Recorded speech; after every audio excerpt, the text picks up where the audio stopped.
Okay. Hi, everyone, and welcome. My name is Neha Sangera, and I'm the Policy Director at the Berkeley Food Institute. BFI is a policy, research, and education institute housed in UC Berkeley. We leverage UC resources in partnership with communities to shape a just farm and food system. Today's webinar is the third of BFI's fall webinar series, where we connect policy and research to explore key issues shaping our food and farming system. To give you a quick preview of what's coming up next, our December webinar will cover soil carbon and climate solutions in agriculture. You can register for these webinars on BFI's website under the events page. And now for today's webinar on the 2025 Progress Report and Policy Recommendations from the California Farm to School Grant Program Evaluation. Before we dive into the specifics of the evaluation findings, I did want to just take a moment to ground us in why farm to school programs matter and how they connect us to the broader vision for a more just, sustainable, and resilient food system. California grows over a third of the country's vegetables and 2/3 of the country's fruits and nuts. And despite this abundance, we know that communities in our state experience food insecurity and face a worsening climate crisis. Farm to school programs sit at the intersection of several of these urgent issues in the food system and offer connections between students and the environment, bringing fresh, local foods to school meals while also supporting the farmers that grow the food. Farm to school programs increase nutrition security among students at a time when 1 in 5 Californians experience food insecurity and at a time when we have seen cuts and instability in federal SNAP benefits. These programs also strengthen economic resilience within communities by creating ripple effects from both agricultural impacts and the investments in labor and workforce. For example, a 2020 study conducted by the Berkeley Center for Cities and Schools found that school nutrition programs that do more scratch cooking tend to hire more employees and offer more full-time positions. And finally, farm to school programs help us leverage large institutional buying power to support climate smart, organic, and regenerative farming practices, which can help store carbon in the soil, increase water absorption, reduce greenhouse gas emissions, and more sustainably manage pests. In California, the Farm to School Incubator Grant Program has been an example of what can happen when the vision to address food systems challenges is met with real investments. Today's panelists, along with myself, are on the grant evaluation team. Debbie Friedman is the Director of Policy and Strategy at Food Insight Group. Rebecca Harnick is the Program Director, also at Food Insight Group. Welcome, Debbie and Rebecca, and thank you so much for joining the webinar series. Also on the line are a few other members from the Grant Program Evaluation team who are joining us to help answer questions from the audience. We are joined by Megan Shedd, Director of Evaluation from Food Insight Group, Gwenelle Engel-Skirchen, Sustainable Food and Farming Coordinator with UC Sustainable Agriculture Research and Education Program, H. Nieto Friga, Founder and CEO of Supply Change, Tim Bowles, Assistant Professor at UC Berkeley's Department of Environmental Science, Policy and Management, and BFI Faculty Director. And that's it. We will have about 20 minutes at the end of the webinar for Q&A. Please submit your questions using the Q&A function at the bottom of your Zoom screen. You don't need to wait until the end of the webinar to ask your questions, as members from the evaluation team will be active in the Q&A box. And with that, I will turn it over to Rebecca. Thank you.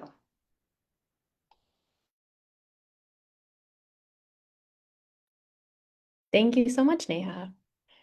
I'm thrilled to join you all here today, representing Food Insight Group. We work to redesign the food system through research, evaluation, and policy. And our team has been serving in a leadership role for the Farm to School Incubator Grant for several years now, since its inception. I'm here today to share findings from the California Farm to School Evaluation Team's 2025 report. The report's framed around an overview and key takeaways, pictured here, which distills key takeaways from findings across all of our many research teams. Each team also published their own issue brief, which are short reports on their specific topic. I'm sharing a few here on the right. These are a small sample of the issue briefs we've published on our evaluation webpage, so be sure to check that out after the call. The California Farm to School Incubator Grant Program has seen substantial investments over the course of three progressively larger funding cycles. The 2025 evaluation examines data from grantees in cohorts 2, which were grants awarded in 2022, a number of which are still going for grantees that received extensions, and cohort 3, which were grants awarded in 2024, also still underway. This, just to give a bit more background on the geography, is our team's interactive data dashboard. It features key data across project years by county, assembly district, and senate district. You can see here in 2024, 95% of counties across the state of California received funding, with nearly 3/4 of the grantees being in the TK-12, transitional kindergarten through 12th grade, followed by food producers at just under a quarter. And each cycle, the program receives very strong interest from applicants. You can see at the bottom here in cohort 3, there were more than twice as many applicants as awardees.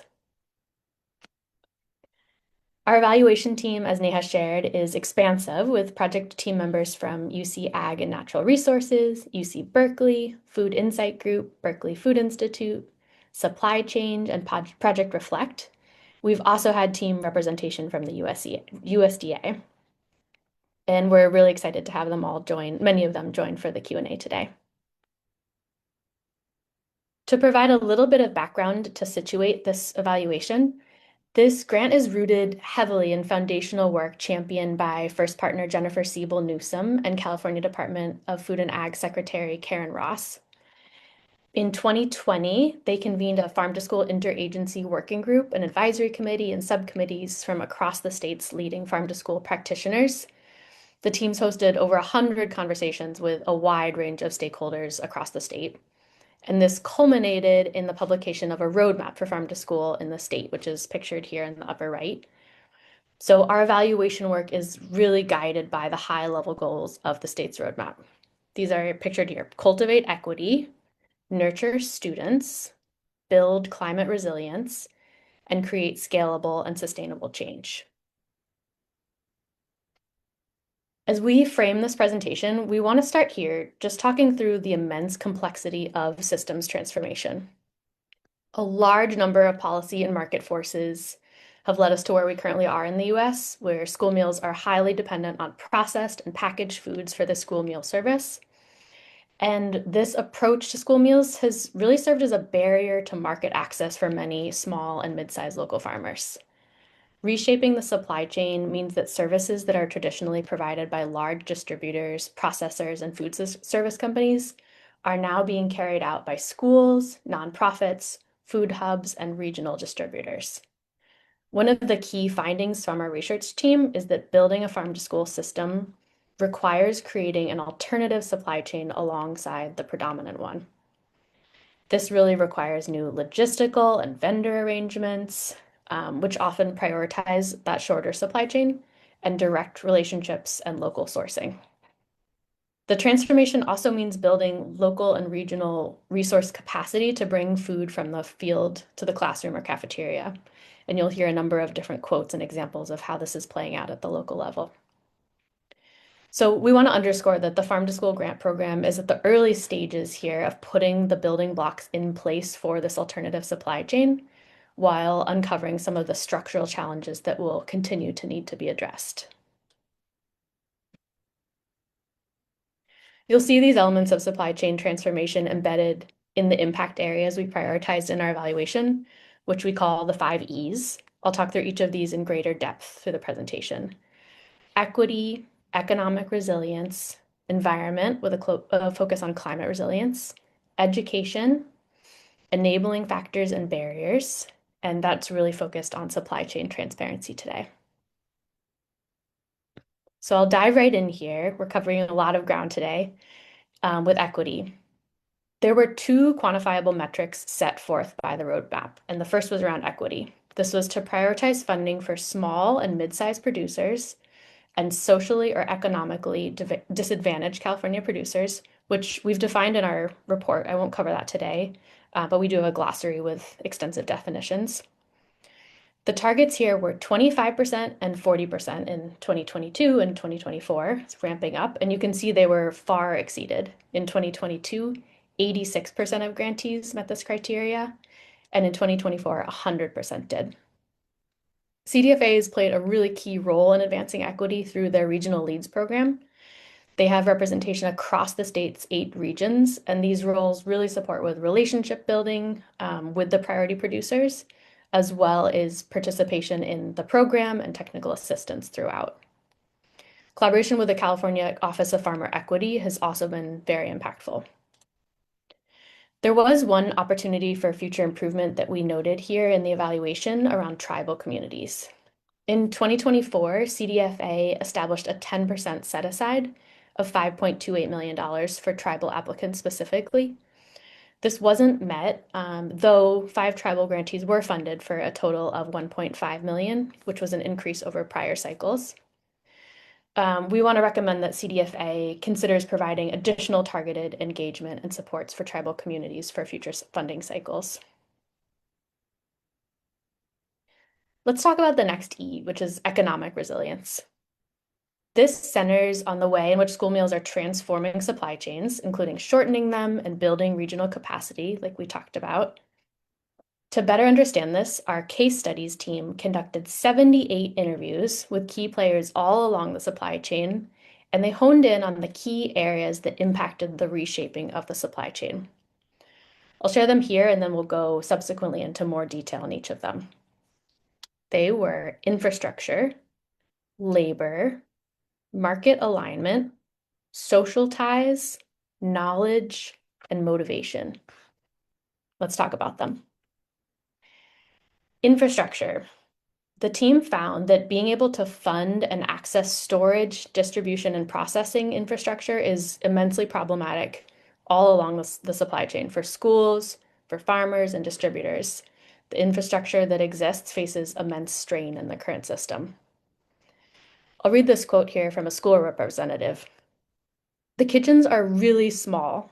They were built a long time ago, and they were set up to serve 500 students, and currently they're serving 3,000 students in a matter of 35 minutes.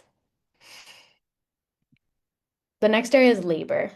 Sufficient staffing is often hard to find or retain, both on the farm side and the school side, and unprocessed foods require additional skills and capacity.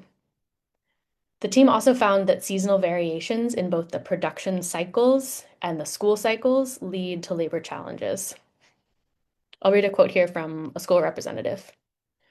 When you're buying unprocessed foods, all of a sudden now you have a labor component in it. It's got to be washed, it's got to be peeled, and it's got to be cut into whatever size you want for the dish you're doing. Really underscoring the systems transformation that needs to happen. The third area is market alignment. The case studies team found that regular and transparent communication goes a long way to support and maintain the alignment between schools and farmers as they navigate their respective needs in the market. A quote from a farmer here. We do a lot of communicating with food service directors to ask them what they want to grow on their menus, and then we grow specifically what they want.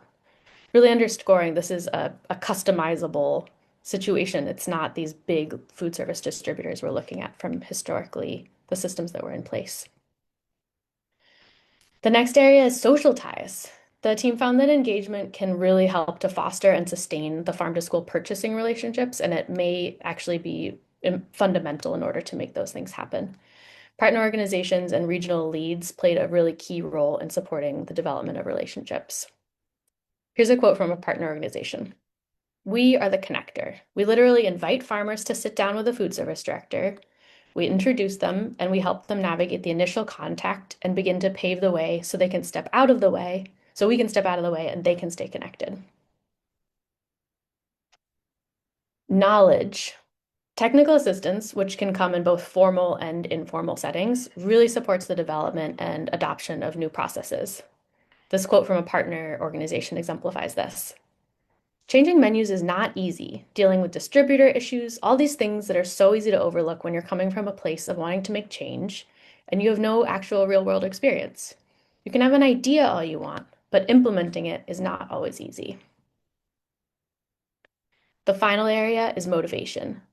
Passion from all players and funding sources play really vital roles in making this work successful. I'll read the quote at the bottom from the farmer.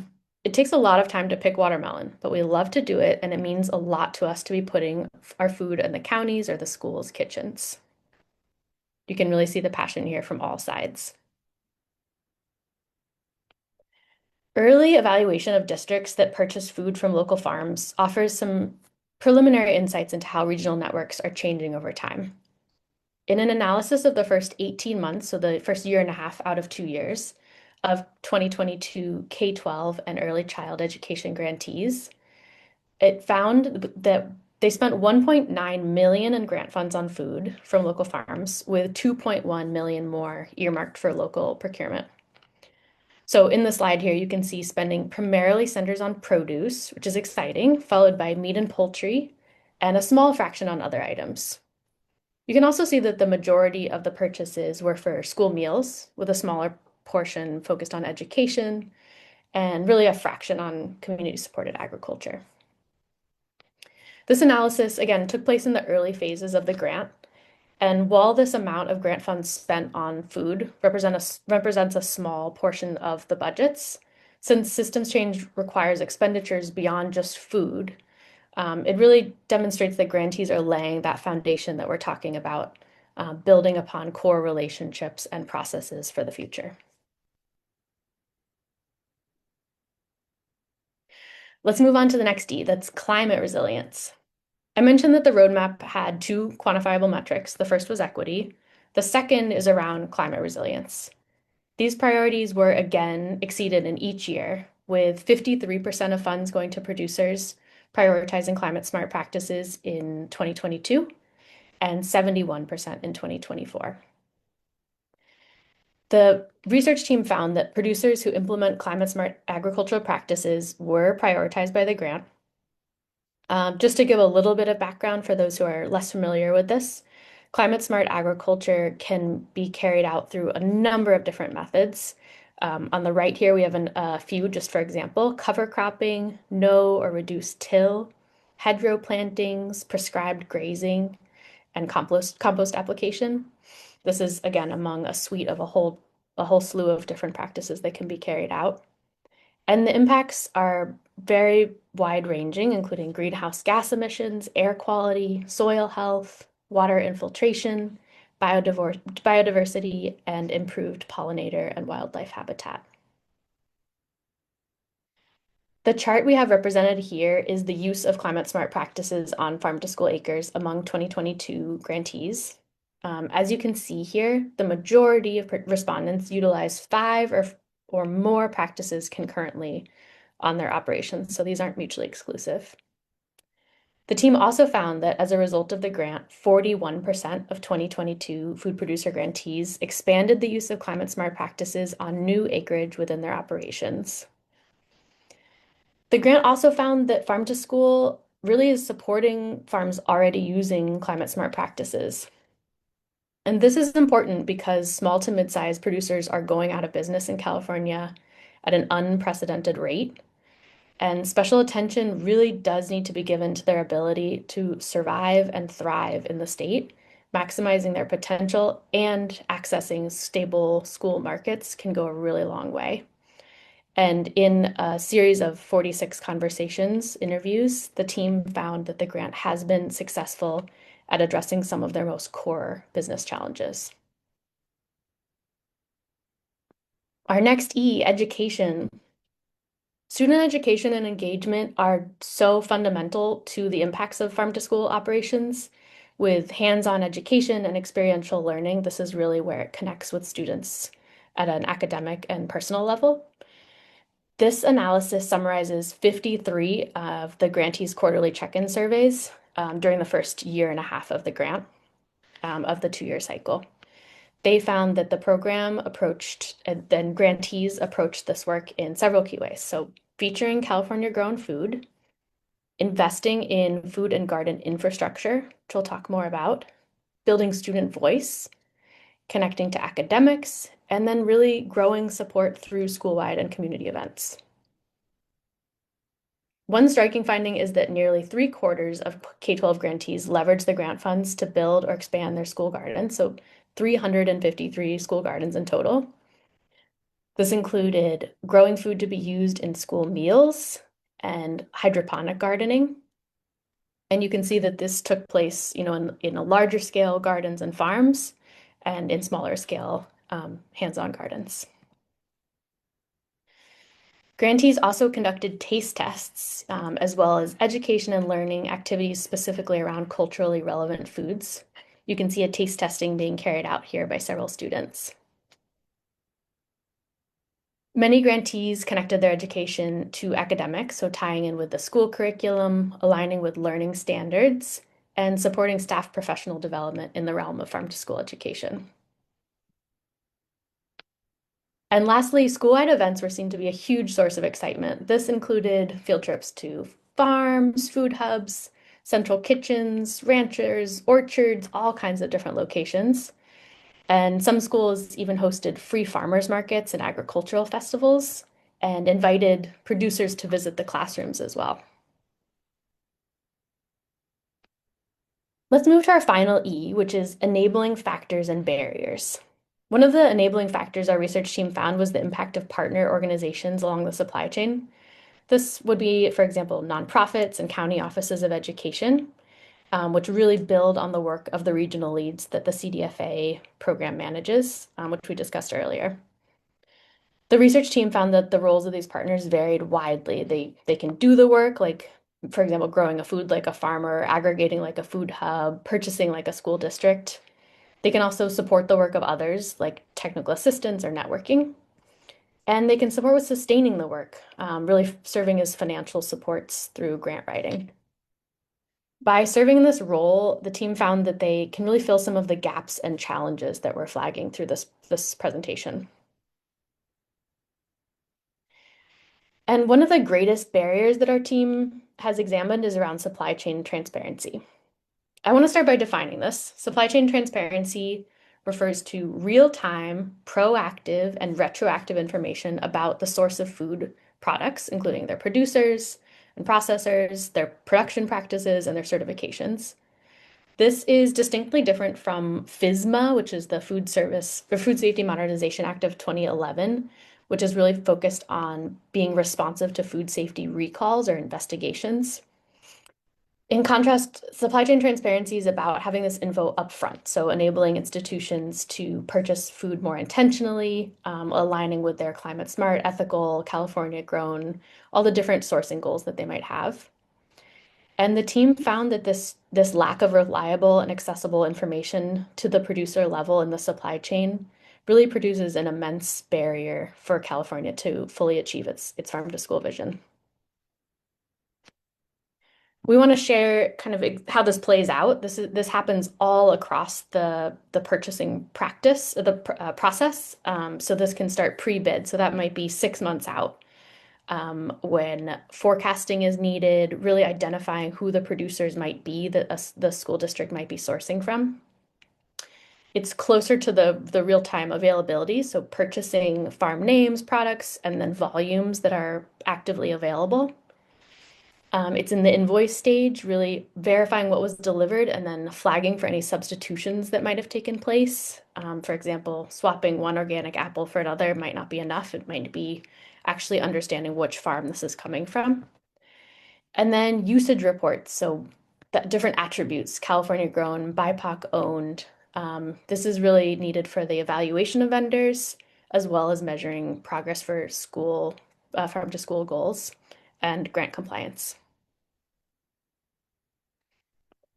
What the team found is that these challenges are systemic as well as structural and technical. They vary by vendor type. So, for example, the larger distributors almost across the board failed to provide transparent data, whereas food hubs, which are, typically aggregators and regionally grown product distributors sourcing from small to mid-sized farms, they're in a much better position to be able to identify source and sustainable practices. And in fact, that's kind of baked into their model of being a food hub.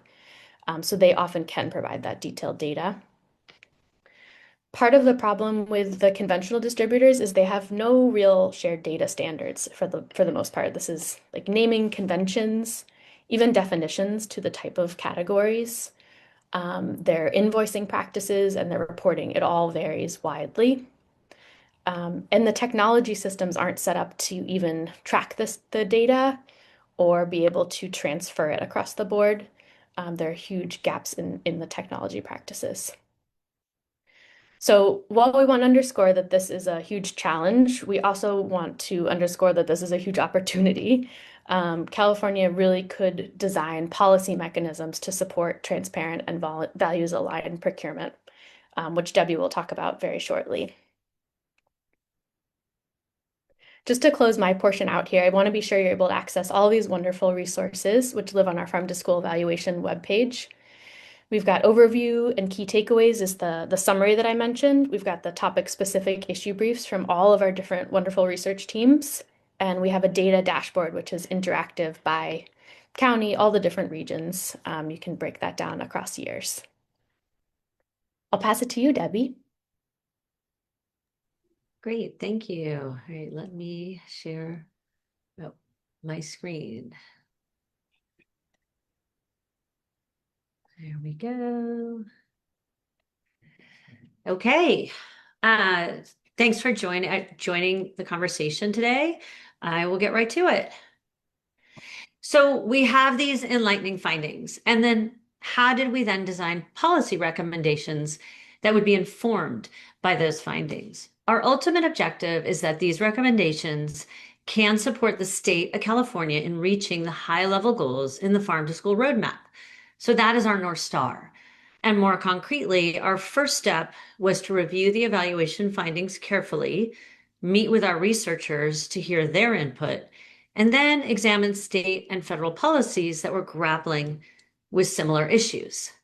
Our primary focus was to address most significant program barriers while capitalizing on where we saw strengths in the program. We prioritized policies that address the roadmap's high-level goal to ensure programs are scalable and sustainable over time. And lastly, we looked for opportunities to align with overlapping state policies, such as efforts to reduce ultra-processed food in schools, and also to increase climate-smart and organic agricultural practices. And a reminder from our findings discussion, the key barriers we identified included supply chain and distribution hurdles, as well as infrastructure gaps. A shift towards farm to school, as Rebecca mentioned, typically means schools engage with more vendors and they prioritize direct purchasing relationships and small values-based aggregators like food hubs. And processing and kitchen infrastructure also plays a critical role in schools' ability to purchase locally produced food, and that's often non-existent or suboptimal.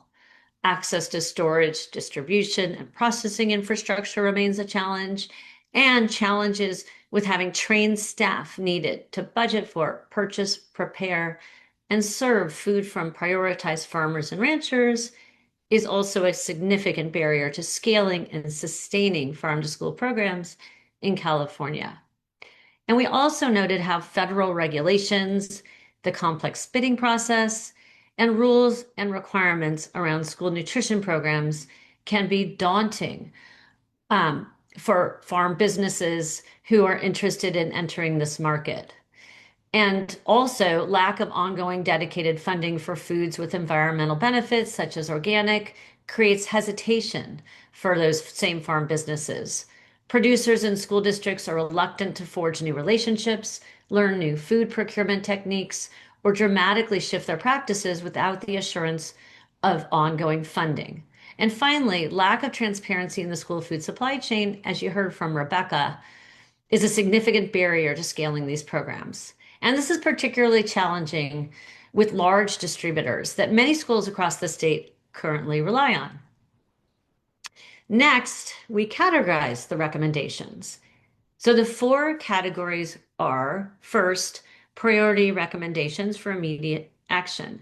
And we believe these are essential for the continuation of the grant program in alignment with the roadmap's goals. Next, we have programmatic recommendations, and those are directed towards CDFA as they work to meet the roadmap's goals. After that, we have legislative and governor's office recommendations, and those are designed to remove those systemic barriers that we've talked about, expand the program's impact, and advance the goals and objectives of the program. And finally, we have federal level recommendations. Those require federal and state coordination. So I'm first going to talk about what we consider to be the priority recommendations for immediate action. So our primary recommendation is for ongoing funding for the program and to create statutory language for the program. So predictable funding was found to be a critical supportive element in starting up new farm to school activities, also in supporting ongoing work. And we also know from research that lack of permanent funding is a commonly cited challenge for farm to school programs in states that don't have permanent funding. Also, recent studies suggest that the farm to school program, in combination with synergistic state programs like kitchen infrastructure and training program, and federal programs, some of which have been cut, is improving meal quality and supporting the local food system. Also, farmers need the market signal that ongoing funding provides.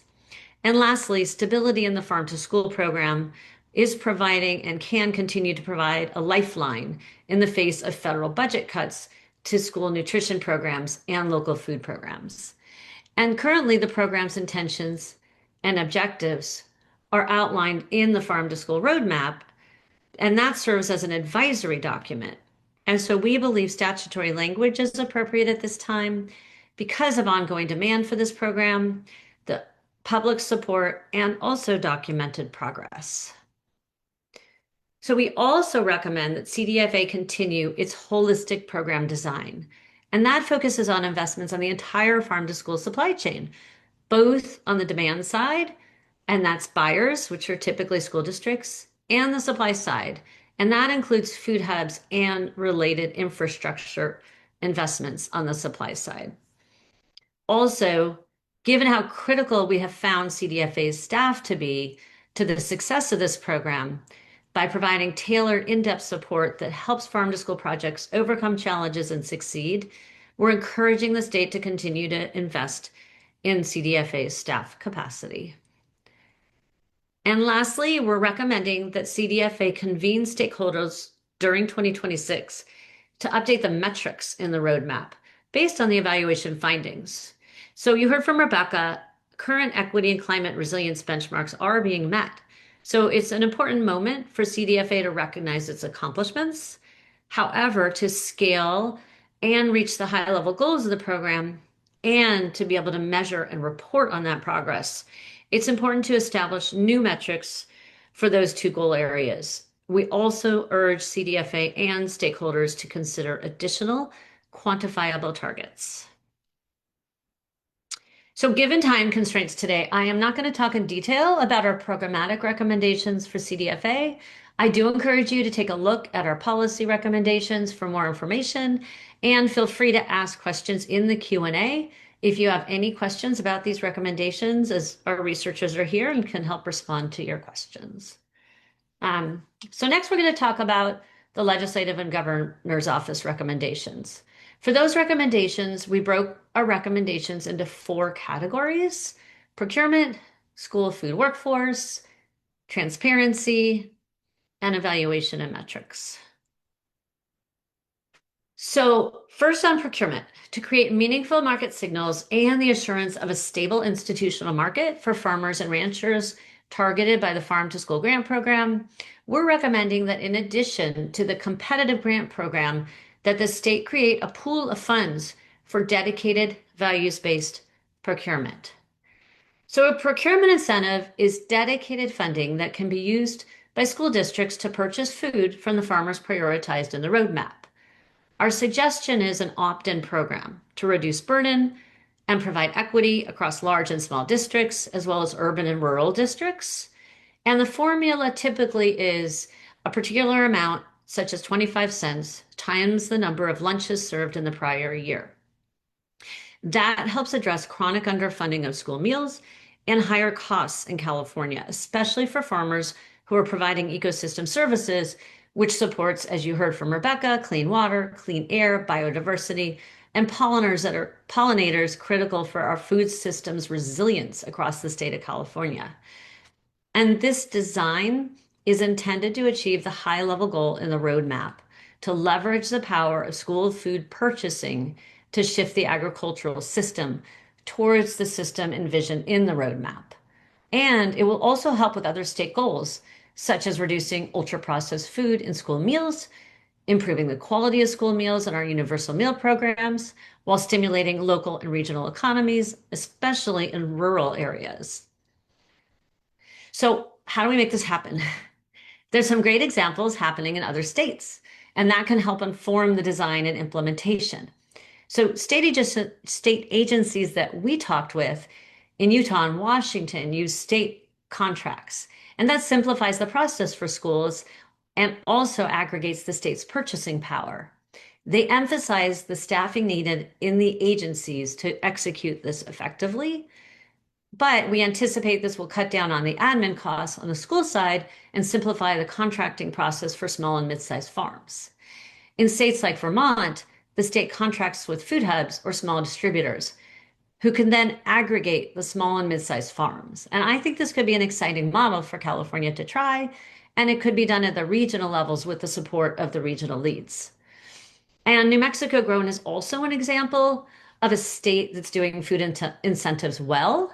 They have what's called an approved vendor pool, and that's minimized paperwork for farmers and distributors, as well as schools and the state agencies, while also ensuring traceability and transparency. This could also be a model for the state of California to consider. So continuing on with the procurement recommendations, while the evaluation findings indicate that a dedicated purchasing incentive is appropriate at this time, we also recommend that within 2 years of establishing a purchasing incentive, that studies are conducted to investigate the effect of the incentive on the targeted farmers and adjustments that might be needed. So, for example, have sales to schools increased? Have farms adjusted their workforce or changed their farm management practices? Is the incentive enough for schools to pay a price that's covering production costs? And also, what level of purchasing incentive would be needed to make the school market enticing enough to motivate farms to change their farm management practices in ways that advance the state's climate, environmental goals. And those studies would assist the legislature in better understanding the amount of ongoing procurement incentives needed to achieve scale across the approximately 940 school districts in California, and also to achieve aligned policy goals. And lastly, on the procurement topic, we recommend that the governor's office convenes state food procurement directors, state agency leaders, and also other stakeholders to develop a statewide procurement strategy to advance the state's goals. So that committee could explore how lessons learned and infrastructure developments from farm to school, such as aggregation and new distribution channels, could be leveraged and applied to to other state food procurement sectors like healthcare or senior meals or correctional facilities. And as part of this working group, we recommend that the state determine school food procurement goals. And that process and goals should align with the goal to reduce ultra-processed foods in schools in California. And this working group could help to formalize grassroots conversations already happening and provide a process to explore feasibility and needs for agency coordination and capacity. So I'm going to move into the school food workforce now. We've talked at length about how school food service staffing challenges inhibit sustained progress in farm to school. And we've also seen through research that federal and state reimbursements are insufficient to support family sustaining wages for school nutrition workers in California. And that in turn impacts the ability of school districts to serve minimally processed food. Vacancies and short staffing means reliance on highly processed heat and serve food, and competitive industries like healthcare and fast food have established wage floors that are higher than the starting salary for most school food workers. So that's why a key recommendation is for California's Workforce Development Board to work with labor to explore options to increase wages for school nutrition workers to improve recruitment and retention of skilled workers. Professional development is also essential so that school nutrition workers have the tools and knowledge they need to operationalize the school food transformation happening in California. Budgeting, forecasting, menu planning, inventory management, understanding procurement regulations, batch cooking strategies, culinary skills. This is a really complex space, and these workers are serving often tens of thousands of meals a day. So we have two nation-leading programs in California, the Kitchen and Infrastructure and Training Program, and then also Healthy School Food Pathway Registered Apprenticeship Program. We recommend those should have continued support. And finally, farm to school coordinators. Often, the farm to school implementation role falls to a motivated champion within the district. And that leaves the program's longevity at risk when that champion moves on. So to ensure sustainability and growth for California's farm to school programs and return on its investments, we're recommending direct multi-year funding for farm to school coordinator positions at the school district level or the county or regional levels for smaller districts. And those positions can reside within school nutrition departments, but they should be coordinating with and collaborating with educators and administrators to ensure that ag and nutrition education is aligned with core standards, curriculum, and procurement. We also discussed the significant barrier of lack of transparency to the farm level in the school food system. We believe a combination of incentives and mandates for distributors that sell to schools, including an enforcement mechanism, is necessary to resolve this issue. Solving the transparency problem requires working with industry to understand how their systems can be modified to align with state tracking needs, exploring policies in other states and sectors to understand lessons learned, and working with state agencies to make sure they have the capacity and the technology for tracking systems and enforcement, and that there's coordination across state agencies. And a transparency policy will have implications for other state institutions like hospitals and universities because they struggle with the same challenges.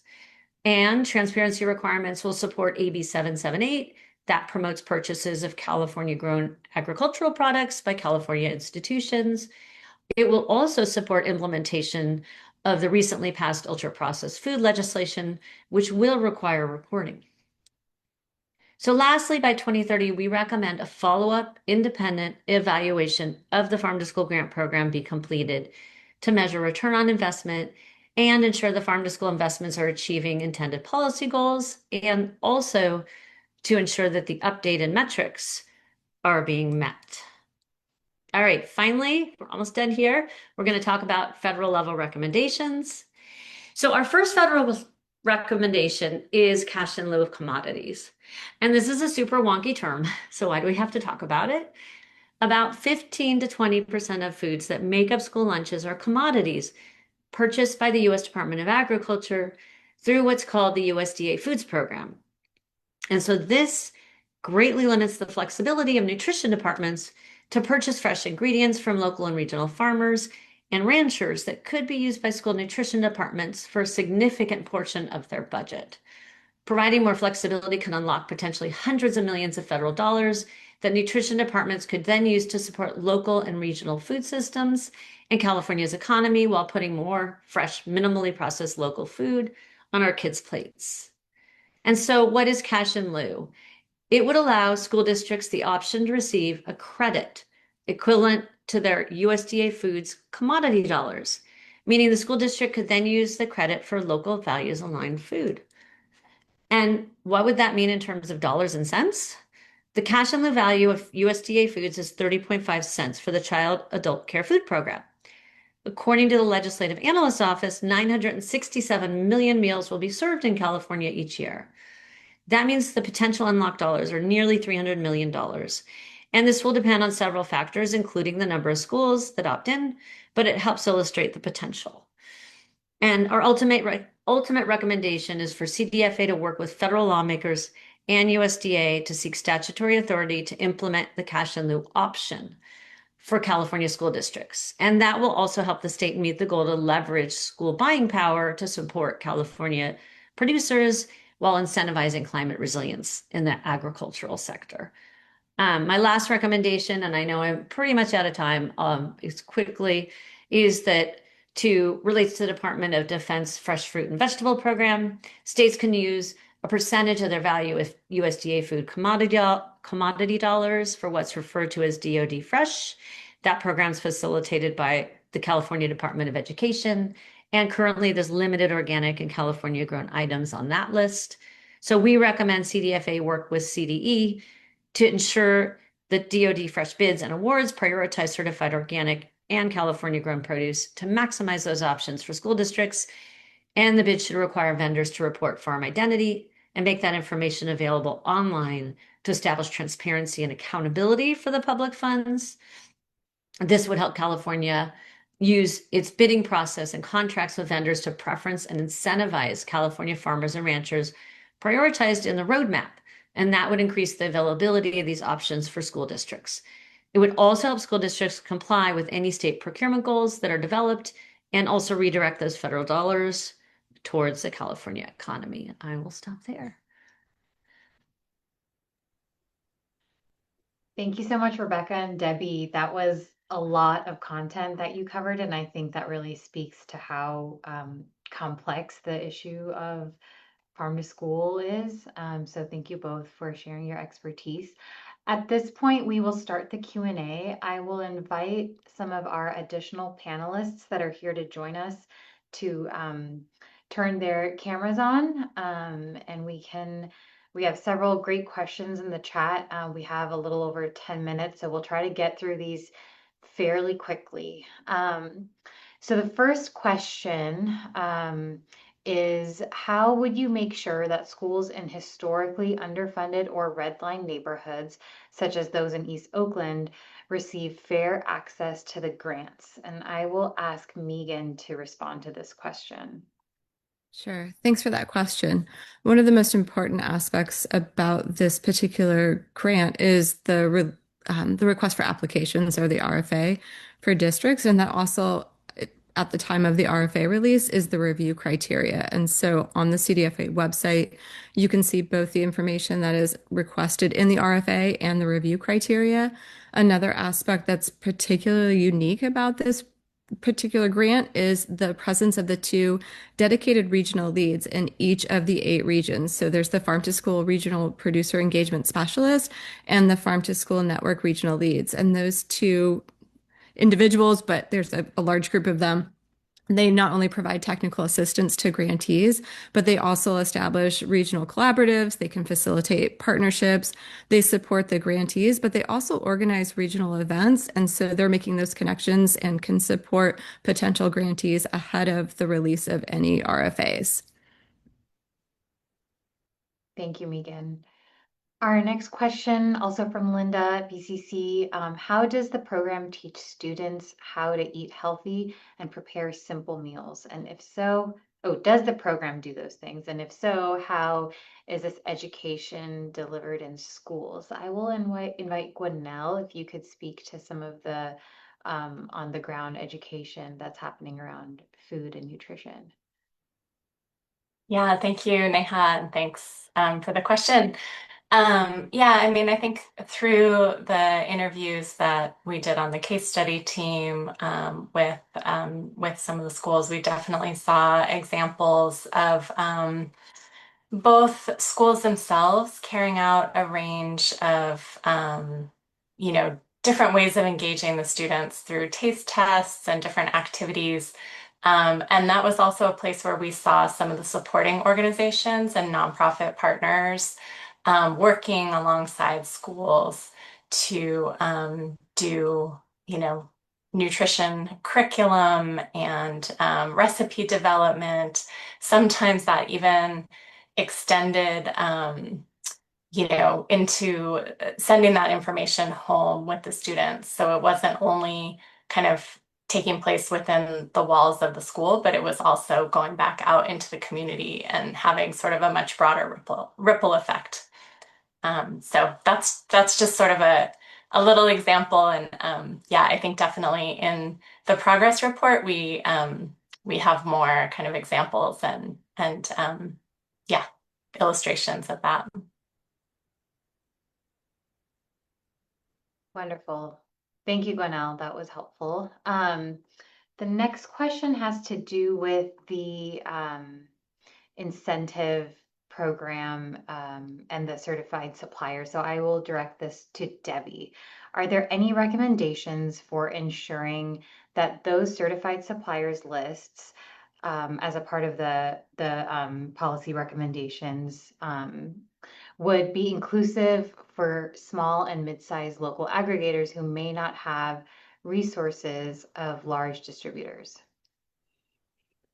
I mean, that is exactly when we talk about making sure that we are looking at the farms prioritized by the Farm to School Roadmap and the current grant program. Those are exactly the types of farms that are prioritized. So that would necessarily, for California, if we have an approved vendor list, we would need to include those farms. We could look at local food for schools program and the LF, the local food purchasing assistance program. Those are both federal programs and that were cut and as potential starting points actually for those farms and ranches that since those were already included in prior programs. So yes, I would definitely say so. Thank you, Debbie. And the next question is also relating to the recommendation of the incentive idea. The question is, can you clarify if the incentive idea applies to both giving incentives to school districts and to farmers and food hubs? So where is this incentive really trying to go? Well, that depends how we design it. And so the recommendations, for example, for the state contracts would have the funds going to the farms or the food hubs, and then the schools would get like a credit or a budgeted amount that they would then be able to use for those farms or food hubs that have already been contracted with the state, or it could be done at regional level. So the funding would go directly to the farms or food hubs, and then the school districts would get a credit. That's just one idea, though. I mean, the truth is, it could be designed either way, depending on what seemed to be the most efficient and sustainable way to fund it. Thank you, Debbie. We have a lot of questions relating to the policy recommendations, but I'll give you a break and jump to a different question. Maybe Rebecca could answer this next one, or anyone is welcome to jump in. This has to do with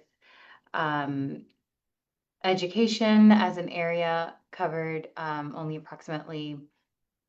I'm sorry, I'm reading really fast. Okay, so the question reads, you mentioned education as an area only covered approximately 14% of food purchases. Could you please expand a little on the challenges you observed on that regard? Education plus connection to academics seems to be an amazing leverage point that is not being utilized as much. Yeah, it's a good question. And I just want to underscore that the food purchasing data that were being examined were pretty early in the progress. And a lot of that was focused on the cafeteria sourcing. So that scale is just so much more than the classroom scale. So I'm not sure we were particularly surprised to hear that, just because the cafeteria is really, purchasing for many hundreds of students, whereas classroom by classroom might be a smaller scale, and those might be more, sampling different locally grown produce items, maybe smaller cooking demonstrations in the classroom. But just I think the scale alignment equates roughly to what we might expect to see in that realm. And anyone else can jump in there who has other perspective on that. I can hop in briefly. I think this is also a great time to look at the patterns of practice that are offered in the education brief Beyond the Plate, and especially patterns of practice number 4, where there were some great points about how schools were able to connect academics with that nutrition education. And 68% of the grantees were linking food, garden, and ag education to the existing school curriculum. So relative to Rebecca's earlier point, those procurement dollars are early in that grantee cycle. The actual nutrition education components are relative to the overall cycle of the grant, and at least at that point. So I think the nutrition education is taking place, but it might not quite line up with the procurement just yet. So there's still some more data to come on that. Thank you. Thank you both. The next question I will direct towards Tim. It has to do with climate. Is farm to school a successful climate strategy? And if so, how can it be applied to other state food procurement strategies? Yeah, that's a great question. I'd say a qualified yes, it is a successful strategy in the sense that the RFA clearly outlined criteria and scoring points for farms that were using climate smart practices or were that were certified organic. And almost all of the producer grantees met those criteria. In terms of whether the extent to which that translates into a lot of climate impact is it's relatively modest, and that's largely because these are mostly small and mid-sized farms that don't cover a tremendous amount of land area, and so the climate impacts scale with the area. At the same time, the program also led to the expansion of some of the practices and these climate smart practices that producers were already using, which is a positive impact as well.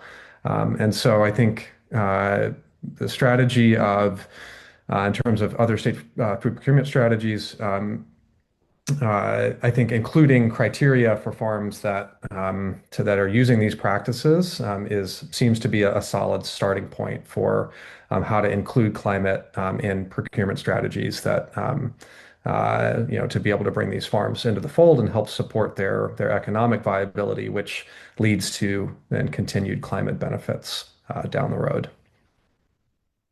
Thank you, Tim.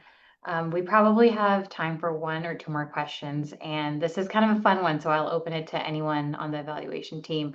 What was the single most important or unexpected finding from the 2025 progress report, and why does it matter for the future of farm to school? That's a great question. I invite anyone to jump in.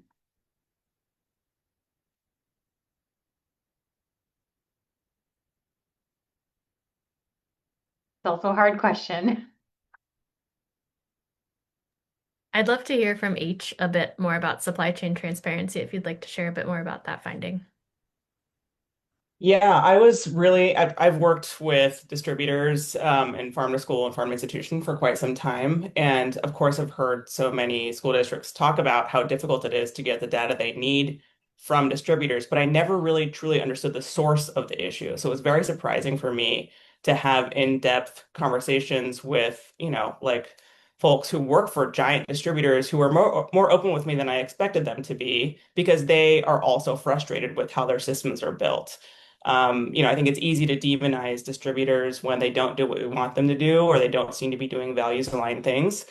So I think just rehumanizing the issue that so much of our food system is constructed around an old school corporate way of doing things. So as we are building the alternative alongside the conventional, as was mentioned earlier in the presentation, that's the type of friction we can expect to keep running up against all the structures of the old system.